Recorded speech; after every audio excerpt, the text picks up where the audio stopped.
কোনো পতিত জায়গাও যেন খালি না থাকে। আপনারা আনাচ্ছে কানা তোমরা ছায়া পাই গাছ থেকে আমরা সময় আসলে না, আপনারা না দেখলে বুঝতে পারবেন না।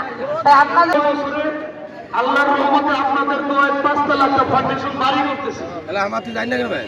এবং যে জায়গায় বাড়িটা করতেছি সেই বাড়ির যে জমিটা ক্রয় করছি আমি, এখানে যদি আপনারা নিয়ে চাচা আসসালামু আলাইকুম। আমাদের পরিচিত একজন চাচা। অর্থাৎ আপনি এখানে কি আনছেন চাচা? এখানে ছাগল নিয়ে আসছি। ছাগল, এটা কি মানে পাটা ছাগল নাকি? এখন বিষয় আছে যে আপনি যে ছাগলটা আনছেন এর আগেও কি এখানে আসছেন? এর আগে ছাগল নিয়ে আসি। এটা প্রথম আসছেন নাকি? আমরা জানি যে প্রজনন সেক্টরটাকে এগিয়ে নেওয়ার জন্য সরকার কাজ করছে। এই প্রজনন সেক্টরের ক্ষেত্রে আপনারা কিন্তু সবচেয়ে বেশি অবদান রাখছেন। আমরা জানি যে পাঠা লালন পালন করছেন। এখন এই যে লালন পালন করছেন এটা ব্যয় কিরকম হচ্ছে বর্তমানে? বর্তমান যে টাকা ব্যয় হচ্ছে তাতে আমাদের খুব সম্ভব হচ্ছে পালা। আজকে এই যে মেলায় আসছেন, এই মেলায় আপনার দাবি কি বলেন? এই মেলায় আমাদের উন্নত দাবি হচ্ছে যে আমাদের যে খাদ্যগুলা দেওয়া হচ্ছে এই খাদ্যগুলা একটু বাজার নিম্নমুখে পাইলে ভালো হতো, এবং সরকার যদি আমাকে যে কোনো একটা সুযোগ সুবিধা দিত তাহলে হয়তো আমরা আরও উন্নত মানের ছাগল পাটা পালিতাম বা গাবাদি পশু পালিতাম। তাহলে আপনাদের দাবি হচ্ছে যে সরকারের কাছে যে বর্তমানে যাতে মানে দাম কমে সব কিছুর এবং আপনার সুযোগ সুবিধা পান নাকি? একটু সুবিধার জন্য আপনার মোবাইল। ধন্যবাদ ভাই আসসালামু আলাইকুম। ওয়ালাইকুম সালাম। হ্যাঁ, আপনার এখান থেকে আমাদের ছাগল, এই ছাগলগুলোর জাত কিরকম বলেন তো? কি জাতের ছাগল এগুলো? এগুলো আমাদের দেশি খামারি ভাইরা, এটা করজ জাত। আমাদের বিচারক মণ্ডলী আপনাদের এই ছাগলের বাচ্চা কয়টা? বাচ্চা আছে 5টা, 3টে জীবিত হয়েছে, 2টা মৃত্যু হয়েছে। আপনাদের এই ছাগলটা পাঁচটা পাঁচটা একজন করে তার মধ্যে দাঁড়িয়ে কয়টা মারা গেছে? 2টা মৃত্যু হয়েছে। আর আসতে কয়টা? এখন আছে 3টা। এই তিনটা আছে। এই বাচ্চাটা কি? এবং ভাই বোনদের প্রতি এই বাচ্চা কি আপনাদের প্রতি 6 মাস পর কি 5টা করে বাচ্চা দেয়? 5টা দেয়, কোন মাসে 5টা দেয়, কোন মাসে 4টা দেয়। কোন বাচ্চা আমার 4টা বাচ্চা আপনাদের আছে? 4টা বাচ্চা আছে। অর্থাৎ সবচেয়ে বড় উন্নত মানের জাত এই আমি দেখলাম। উন্নত মানের জাত। আপনার বাসায় কি আরো ছাগল আছে? জি ভাই, আরো ছাগল আছে? আছে। আপনার বাসায় কিরকম ছাগল আছে? আমাদের বাসায় ছাগল আছে আমার 20টা। আপনার এই যে কেউ যদি নিতে চায় আপনার ছাগলগুলো আপনি বিক্রি করবেন? আমি মানে মা ছাগল বিক্রি করবো না, মাটা বিক্রি করবো না, যেটা মানে খাসি হাইলন, মানে মাটা বিক্রি করবো না। আপনার ঠিকানাটা বলেন। ঠিকানাটা আমার ঠিকানা হয়েছে বন্দরখড়ি বাড়ি, টুনিরহাট, খোকাখড়ি বাড়ি ইউনিয়ন, টুনিরহাট বন্দরখড়ি বাড়ি আমার ঠিকানা। টুনিরহাট আমার ঠিকানা, টুনিহাটে বাজারের পাশে। টুনিরহাটের বাজারের সাথে বাড়ি। কোনো পতিত জায়গাও যেন খালি না থাকে। আপনারা আনাচ্ছে কানাচ্ছে গাছ লাগাবেন। গাছ আমাদের মূল্যবান সম্পদ, কারণ গাছ থেকে আমরা ছায়া পাই, গাছ থেকে আমরা অক্সিজেন পাই। আমার বাসায় আমি যখন ঘুম থেকে উঠি তখন আমি আমার বাসাতে প্রাকৃতিক সবুজ শস্য শ্যামলা, সেখান থেকে আমি কিন্তু একটা সুন্দর অক্সিজেন গ্রহণ করি। তখন কিন্তু আমার ভালো লাগে। এই যে ঘুম থেকে উঠে একটা কথা, আনন্দময় সময় আসলে না, আপনারা না দেখলে বুঝতে পারবেন না। তাই আপনাদেরকে বলি আসলে কি আপনাদের এগুলো আমার একটু বলতেন? আমি প্রদর্শিত করেছি আসলে প্রাণী সম্পদের কিট বক্সের বিভিন্ন ধরনের যন্ত্রপাতি। আমরা প্রাণী সম্পদের যে টেকনিক্যাল সাপোর্ট কমিউনিটি পর্যায়ে প্রদান করি, এই প্রদান করতে গিয়ে আমাদের কিছু যন্ত্রপাতি ইউজ করতে হয়, যেটা খোঁজাকরণ মেশিন বলতেছি আমি। আমাদের অনেক সময় তাদের পালস বা হার্টবিটের চেক করার জন্য আমাদের প্রেশার মেশিনের প্রয়োজন হয়। আবার দেখা যাচ্ছে যে আমাদের প্রাণী সম্পদের ঠোঁট কাটার জন্য যে মেশিন, আমরা প্রাণী সম্পদের যে জ্বর মাপার থার্মোমিটার, এটা দিয়ে আমরা যে খুব সহজে গ্রামের মানুষটা একটু জ্বরটা মাপলেই একটা ওষুধ খাওয়াতে পারে, দেখাচ্ছি। আমরা এদিকে কিছু নিডেল,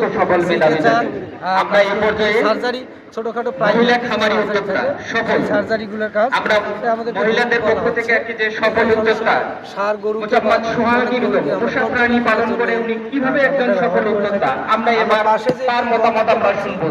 এই যে আমি এই পর্যায়ে ভ্যাকসিন ক্যারিয়েটর সোহাগী বেগমকে ওনার অভিমত ব্যক্ত করার জন্য বিনীত অনুরোধ করছি। আমরা আমাদের মাঠ পর্যায়ে এটিও লাইভলিহুড আছেন যারা মাঠ পর্যায়ে এই সহায়তাগুলি, কারিগরি সহায়তাগুলি প্রদান করে।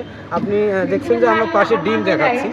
আমরা সদস্য পর্যায়ে দেশি হাঁস এবং দেশি মুরগি যে জাতগুলোকে সংরক্ষণ করা এবং সম্প্রসারণ করার ক্ষেত্রে এটা পুষ্টিগুণটাকে এবং পারিবারিক পুষ্টির চাহিদা পূরণ, পাশাপাশি তাদের আয়ের ইনকামটা বাড়ানোর জন্য আমরা এটা প্রদর্শন করে দেখাচ্ছি। পাশাপাশি আমরা যেখানে ছাগলের একটা বিষটা দেখাচ্ছি, আমরা ছাগলের বিষটাকে কখনো কোনো সার মনে করি না, বরং যে কোনো জায়গায় ফালায়া পরিবেশটা নষ্ট করছে।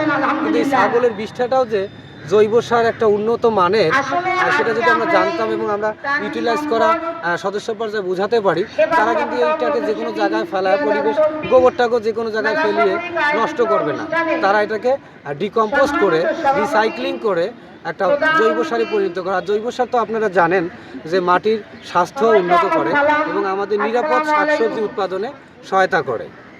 আমরা সেই যেটা আপনার কাছে প্রশ্ন, যে আপনাদের যে প্রজেক্টটা চলছে, আমরা জানি যে আপনি এটার প্রান্তিক পর্যায় পর্যন্ত কি আমাদের পৌঁছাচ্ছে, বা আমাদের কোন কোন এলাকা, এইটা আমরা যদি নির্দিষ্টকরণ বলতেন তাহলে আমাদের ওই এলাকার সুযোগ সুবিধা পাচ্ছে বা যারা পাচ্ছে না তারা কি আপনার অন্তর্ভুক্ত হতে পারবে, শেষে আমাদের এই বিষয়টি যদি আপনি বলতেন। যদি আসলে প্রজেক্টটা নির্দিষ্ট মেয়াদ ভিত্তিক আসে। আমরা যে সার প্রতিষ্ঠান থেকে বিভিন্ন ধরনের প্রজেক্ট জলঢাকা, ডিমলা বা এই জোনে আমরা বাস্তবায়ন করছি।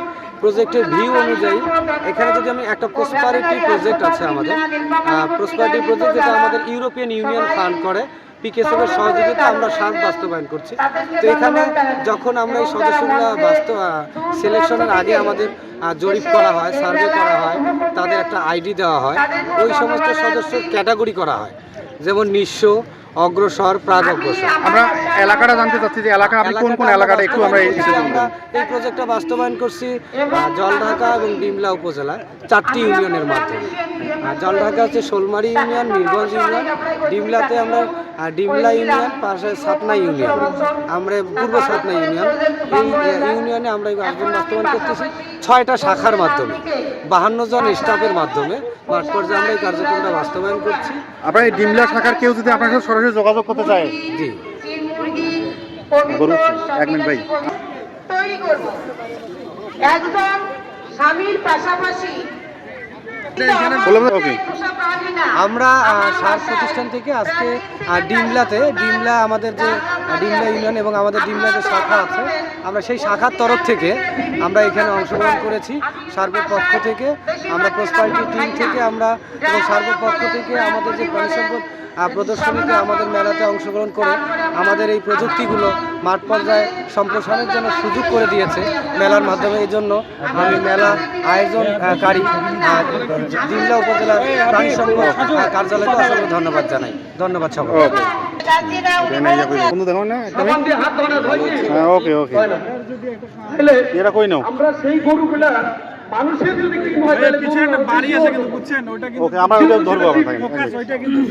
আমরা অনেক সময় যারা কৃষক পর্যায়ে আছি, অনেক সময় ডাক্তারের যুক্তি মানতেছে না, এই গরুকে প্রেগনেন্ট গরু কি আমরা কতদিন থেকে গরু পালি, এটা আসলে আমাদের ভুল ধারণা। গরু থাকবে সুস্থভাবে, আপনি যথেষ্ট পরিমাণ মতো বা যথেষ্ট গুরুত্বপূর্ণ একটা বিষয়, প্রেগনেন্ট গরুকেও কৃমির ওষুধ প্রয়োগ করা যায়, এটা আপনারা জানেন কি? জানেন? তখন আমরা কৃমির ওষুধ প্রয়োগ করতে পারবো। 9 মাসের বেলা আমরা কৃমি ওষুধ প্রয়োগ করতে পারবো, তবে সার্জন অফিসারের পরামর্শের প্রয়োজন আছে। কেন প্রয়োজন আছে? কারণ সেই গরুটাকে আপনি প্রেগনেন্ট অবস্থায় কৃমির ওষুধ প্রয়োগ করতে পারবেন না। ইয়ে করেন না যে শফিক ভাই তো বলছে একজন সফল উদ্যোক্তা, কৃমির ওষুধ দিতে বলছে না, গরুটা যদি দুর্বল থাকে ক্ষতি সবচেয়ে বেশি। এই জন্য আমরা সবসময় চেষ্টা করবো গরুকে কনসেপ্ট করানোর আগে একবার কৃমির ওষুধ, তারপরে কনসেপ্ট হওয়ার 5 থেকে 7 দিন পরে আমরা বাচ্চাকে। ভাই আসসালামু আলাইকুম। ভাই আমরা এখানে আজকে যে আসলাম আপনাদের প্রাণী সম্পদ যে প্রদর্শনী চলতেছে, আমরা দেখলাম যে আপনার স্টলে সুসজ্জিতভাবে বিভিন্ন ধরনের উপকরণ আপনারা রাখছেন এবং বিভিন্নভাবে আপনারা নিজেকে প্রেজেন্টেশন করতেছেন। এখন আমাদের প্রশ্ন, আপনাদের এই যে দেখলাম যে প্রাণী সম্পদ প্রদর্শনের শার্প লেখা আছে, এই শার্প বলতে আপনি কি মানে আপনাদের উদ্দেশ্য লক্ষ্য বলেন তো আপনাদের? আমরা আসলে সার প্রতিষ্ঠান থেকে উপজেলা প্রাণী সম্পদ কার্যালয়ে আয়োজনে আমাদের আজকে যে প্রাণী সম্পদ মেলাতে আমরা অংশগ্রহণ করেছি। সার আসলে একটা বেসরকারি প্রতিষ্ঠান, এটি নীলফামারী, রংপুর, দিনাজপুর অঞ্চলে কাজ করে হতদরিদ্র সদস্যদেরকে নিয়ে। তাদের মূলত কর্মসংস্থান বৃদ্ধিতে আমরা বিভিন্ন ধরনের কর্মকাণ্ড করি। তো আমরা তার আঙ্গিকে যে প্রাণী সম্পদ খাতে আমরা যে কার্যক্রমগুলি এই ডিমলা অঞ্চলে বাস্তবায়ন করি তার কিছু টেকনোলজি, প্রাণী সম্পদ ভিত্তিক টেকনোলজি আমরা এখানে প্রদর্শন করতে এসেছি, যাতে আমাদের যে মাঠ পর্যায়ে যে আমরা কার্যক্রমগুলি বাস্তবায়ন করছি এবং সেগুলো যেন আরও মেলার মাধ্যমে মানুষরা দেখতে পারে এবং এই প্রদর্শনীগুলো তাদের অন্যদের কমিউনিটিতে এটা এক্সপ্যান্ড হতে পারে। মূলত এখানে আমরা সেই উদ্দেশ্যে বিভিন্ন টাইপের প্রজেক্টের কাজ করি। আমরা এখানে যে প্রদর্শনগুলো আপনাদেরকে দেখিয়েছি, আমরা প্রথমত গুরুত্ব দিয়েছি যে দেশীয় সম্পদকে সঠিকভাবে ব্যবহার করা।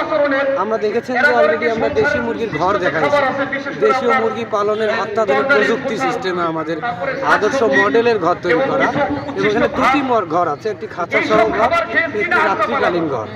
আমরা পাশে দেখেছি যে প্রসপারিটি বাড়ি নামক একটি বাড়ির যদি তার নিজ সম্পদগুলি একটি বাড়ির পুরো জায়গাটুকু সম্পদটাকে যদি আমরা মানে সঠিকভাবে ব্যবস্থাপনা করতে পারি তাহলে একটা যে সমৃদ্ধ বাড়ি হতে পারে, প্রসপারিটি বাড়ি হতে পারে, সেটি দেখানোর চেষ্টা করেছি। এখানে পাশাপাশি বিভিন্ন income generating activities, nutritional status এবং লাইভ স্টক স্ট্যাটাস, পাশাপাশি হচ্ছে আমাদের যে বনজ ফলজ ভেষজেরও একটা অংশ বাড়িটার চারোপাশ দিয়ে ইউজ করে যে তার মাসিক যে ইনকামটা, প্রতি মাসে একটা গরিব মানুষ 10,000 টাকার উপরে ইনকাম করতে পারে, সেটি আমরা প্রদর্শিত করেছি। অলরেডি আমরা জলঢাকা এবং ডিমলা জোনে 50টি এভাবে প্রসপারিটি বাড়ি তৈরি করেছি, তারই একটি অংশ এখানে প্রদর্শিত করেছি। এবং পাশাপাশি আমরা পরিবেশকে রক্ষা করার জন্য প্রাণী সম্পদের যেমন ছাগলের বিষ্ঠা, গরুর বিষ্ঠা, এগুলোকে প্রপার ইউটিলাইজ করে জৈব সার উৎপাদন বাস্তবায়ন করি। পাশাপাশি আমরা তাদের লাইভ স্টকের যে খাদ্যের চাহিদা মেটাতে ঘাসের বিকল্প নাই, সেই হিসেবে আমরা রেড পাংচুং, নেপিয়ার ঘাসের ব্যবস্থাপনা করছি। আমরা এখানে ছাগল পালন প্রদর্শনী করি এই জন্যে যে আমাদের দেশ থেকে ধীরে ধীরে ব্ল্যাক বেঙ্গল জাতের ছাগলটা হারিয়ে যাচ্ছে, সেই জাতটাকে সংরক্ষণ করি এবং আমরা সঠিক জাতের পাঠার মাধ্যমে সংকরায়ন করে যেন তাদের ইনকামটা বেড়ে যায়। কারণ ব্ল্যাক বেঙ্গল ছাগলের জাতের এই ছাগলটা আসলে মাংস যেমন সুস্বাদু, সারা বিশ্বের চামড়া বিখ্যাত। আমাদের একটা প্রশ্ন আছে আপনার কাছে, এই ব্ল্যাক বেঙ্গল জাতের কথা যে আপনি আমাদের বললেন, ব্ল্যাক বেঙ্গল কি আদি জাত রক্ষাতে আপনার কাজ করছেন না জাত উন্নয়নের ক্ষেত্রে কাজ করছেন বলেন তো? জাতটাকে সম্প্রসারণের কাজে। সম্প্রসারণ বলতে আপনি ক্রসবিট করাতে চাচ্ছেন আপনাদের ইয়ে থেকে? আমরা সঠিক জাতের এই ছাগলটাকে আমরা সংগ্রহ করে আমরা সদস্য লেভেলে বিতরণ করি এবং এই বিতরণে আমাদের উপজেলা প্রাণী সম্পদ কার্যালয়ের সহযোগিতার মাধ্যমে আমরা এই প্রাণী সম্পদটা সদস্য পর্যায়ে প্রদান করি এবং এখান থেকে পাঠা এবং যে ছাগলটা হয় সেখান থেকে আমরা আরেকটা জিনিস আপনার কাছে বলবো যে আপনার প্রজননের বিষয়টা বললেন, পাঠার বিষয় বললেন, এই প্রজননের ক্ষেত্রে কি আপনারা ওই ব্ল্যাক বেঙ্গলের সাথে কি উন্নত পাঠার প্রজনন ঘটাচ্ছেন না ব্ল্যাক বেঙ্গল থেকে ব্ল্যাক বেঙ্গলের আপনারা প্রজনন করাচ্ছেন? এইটা বলেন তো। পাঠার সাথেই প্রজনন করা। ওকে, গুড। আর আমরা আরেকটা এখানে দেখলাম যে আপনাদের যে হাঁসের বিষয় অনেক কিছু দেখালেন, আপনারা কিছু দেখলাম যে এখানে লেখা আছে যেমন সিকে চার লেখা আছে বা সার্জিক্যাল, এগুলো কি মানে এগুলোর উদ্দেশ্য